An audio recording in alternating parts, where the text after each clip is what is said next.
Lai arī ārā viss zied un plaukst, pavisam nesen spēlmaņu pasaulē atkal iestājās Ziemassvētki. Tūkstošiem cilvēku gulēja rindās pie veikalu durvīm, daudz no tiem zvanīja arī saviem priekšniekiem, lai paziņot par savu pēkšņo saslimšanu. Un tas viss par godu Grand Theft Auto 4.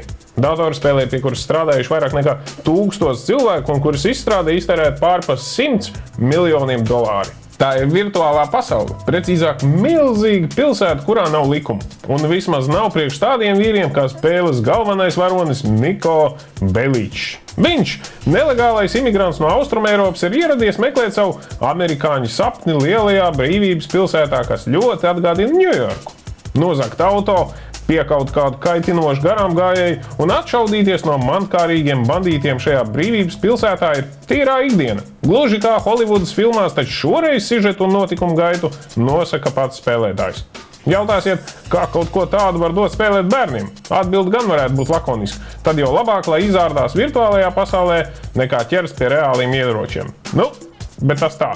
Bērniem labāk nedot. Pašreiz Grand Theft Auto 4 ir pieejama uz PlayStation 3 un Xbox 360 spēļu konsolēm, bet tikai uz pasūtījumu, jo pirmā partija tika izķerta mežonīgā ātrumā. Datorspēlmeņiem diemžēl nāksies pagaidīt, jo PC versijas iznākšanas datums vēl netiek nemaz atklāts.